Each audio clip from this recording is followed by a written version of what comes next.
I have had a ton of questions about calorie counting and how you figure out your ideal calories for the day to get to your goals. So I thought I would do a quick vlog. Hopefully it's quick. I like to talk, so I will try to be as short and concise as I possibly can. But first, a little story.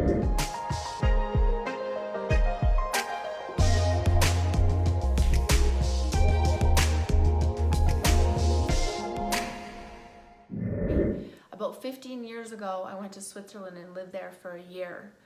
I learned a lot about food control, food portions there, and how they look at food versus us in North America. Portions there are small. Even salad bars, the plate's this big. You can go for seconds, but you don't because no one ever does. You go to pastry stores, everyone is eating pastry, but everything is small. I went to Paris one weekend for Fashion Week.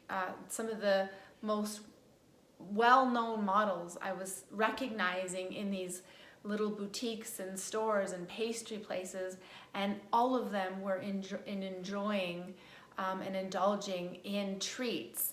The difference is portions. And I thought, wow, see, this was, I had an aha moment there, because I realized, even though I know it in my head, I realized that what we do in North America is fixate and focus on the wrong things. We fixate about what we're putting in our body. We do the keto, and I'm not saying, I want to leave my opinions out of this. I want to keep this as factual as I possibly can.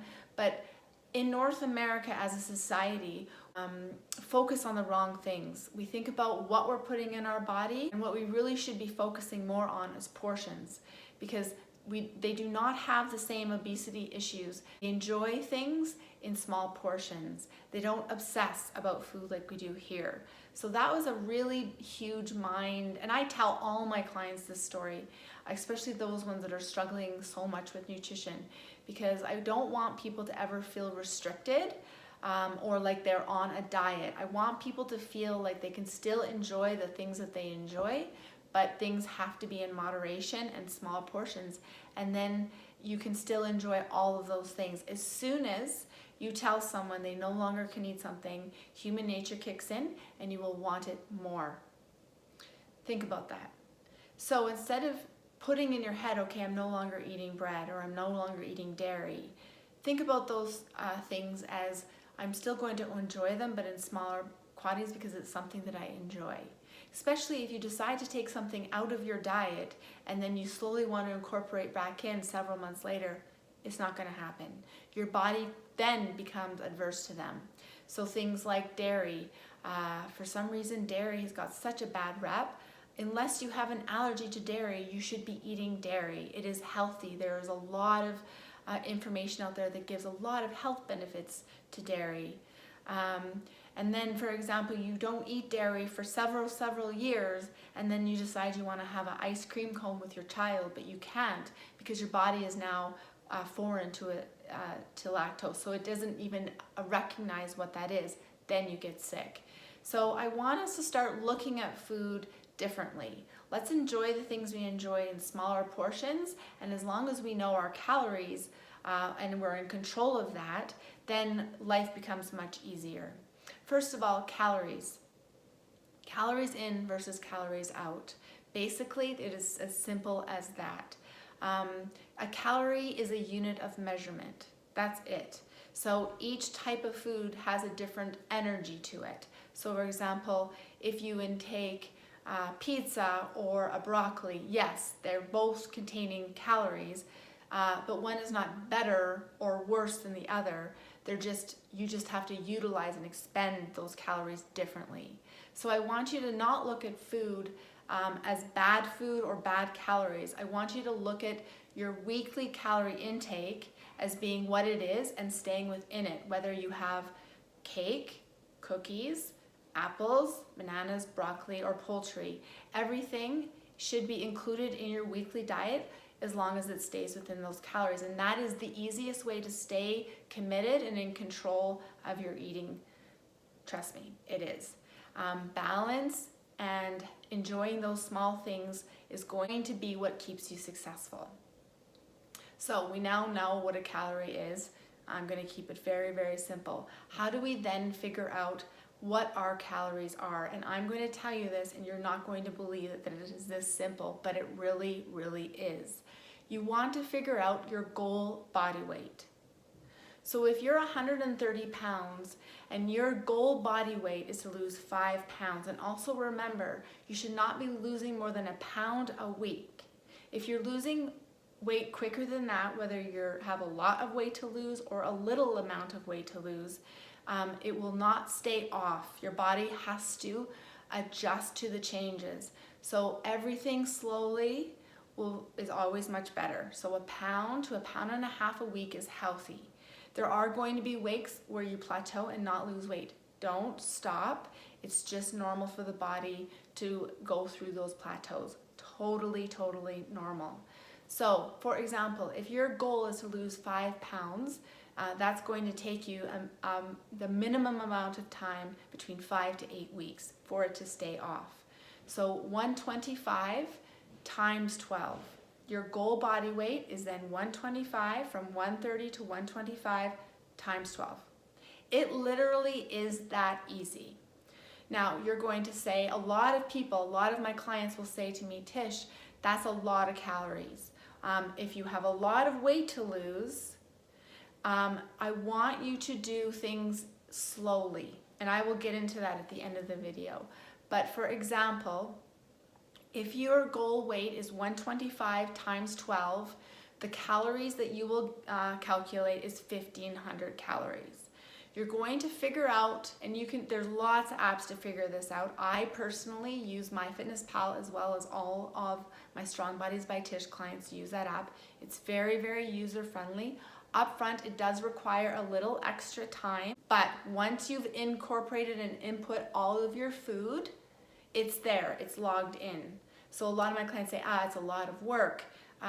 Being healthy and being aware of things does take initial work, but once you have got the tools and the knowledge and everything into place, then the work becomes a lot easier. So yes, there is a little extra work at the beginning. So input your food, input your meals, and it will basically give you the breakdown in a day. It's that easy. So the one thing that I wanted to kind of have you consider is calorie cycling. Instead of counting your calories to be 1,500 calories every single day, I want you to have even more flexibility than that. It is all about not feeling too restricted and having a little leeway. So I want you to look at your calories more in a 7-day period. So if you're allotted 10,000 calories in those 7 days, whether or not you have high calorie days and low calorie days, it's going to equal to that 10,000 calories. I'm just throwing 10,000 calories out there. I don't really know. Math is not my forte. I'm just giving you easy numbers so this makes sense to you. So what calorie cycling is that you're going to have a couple of days that are probably higher than 1,500 calories. We're speaking about the 125 goal being your goal weight. And then you're going to have some days that are a little bit lower. So higher calorie days, lower calorie days in that 7-day period. So for example, for me, when I go mountain biking, I expend way more calories than I normally do. It's a 2-hour ride, minimum of 2-hour rides, and it's about an hour for me anyways. I'm slow. I'm guessing I burn an extra 500 to 700 calories on those days. I'm hungrier, I want more food, I listen to my body. This is another thing, listen to your body. It will tell you what it needs. Just listen to it. So on those days that I'm doing my mountain biking or extra lifts or 2 workouts in one day, or I'm outside doing boot camps and I do require more calories than, say, for example, 1,500 calories, I would go above that, 200-300 calories. So I may even go closer to an 1,800 calorie mark that day, and that's okay.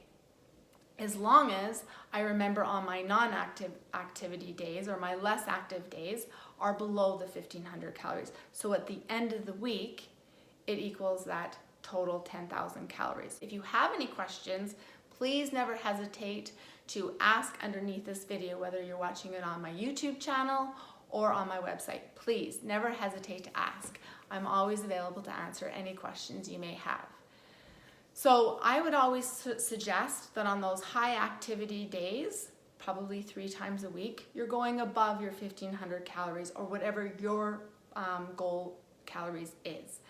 And on the days that you're less active, perhaps 4 days a week, you might be under. You might even match the days. So what I'd like you to do is see if you can be consistent with this for 60 days. This is what we're doing on the Strong Bodies right now. You have to have a calendar, 60 days, so that's 2 months, and you basically are counting and figuring out your calories for 60 straight days. It is literally that easy. Yes, it does take some time. Yes, it does take a little bit of work. But at the end of the 60 days, you can see whether or not you're consistent or not. Are you putting in what you really think you are? And are you getting enough? Now, the other thing I want you to consider is this doesn't take into consideration some other factors, like how efficient your body runs in terms of burning calories and those sorts of things. So be mindful of those things. If you're finding that you're too hungry on that goal calories, 1,500 calories, and you're just not getting enough, up it. There's going to be a little bit of room where you're adjusting the calories in and out. Listen to your body. Your body will let you know. If you're hungry, you need to up those calories, not by a lot, but perhaps 100. Try that. So you're basically testing your own waters, writing down as you go, and so at the end of the 60 days, you've learned a lot. You've learned what calories fill you up. You've learned which ones don't give you enough satiation, what foods you want to eat because you're counting your calories. And it basically teaches you how to eat for you. It helps you become more aware of what you're putting in your body, which is really all about the learning. Once you've learned, you've got that tool and you don't have to continue counting your calories forever. Some people like to, I like to, but not everyone does. And after these 60 days, you won't need to. You'll have enough awareness of where you're at and which foods are good and which foods are not working for you. It just gives you that balance and flexibility. Now, going on that one last point, just before I let you go here, I wanted to just quickly talk about if you are needing to lose a lot of weight, you need to give yourself a little bit more breathing room. So for example, if you don't pick your goal weight at the end, right? Pick a goal weight that maybe you like to obtain in the 60 days, which really, again, for you, would be only 5 to 6 to 8 pounds less than what you are already. Now, a lot of my clients who do have a lot of weight to lose say that is a lot of calories. And yes, it will be a lot of calories. But remember, as you lose weight, those calories will then come down. So give yourself some leeway at the beginning, because as you continue to lose weight, those calories will become more restricted. If it is still too many calories after a week or two of you trying, then you need to adjust.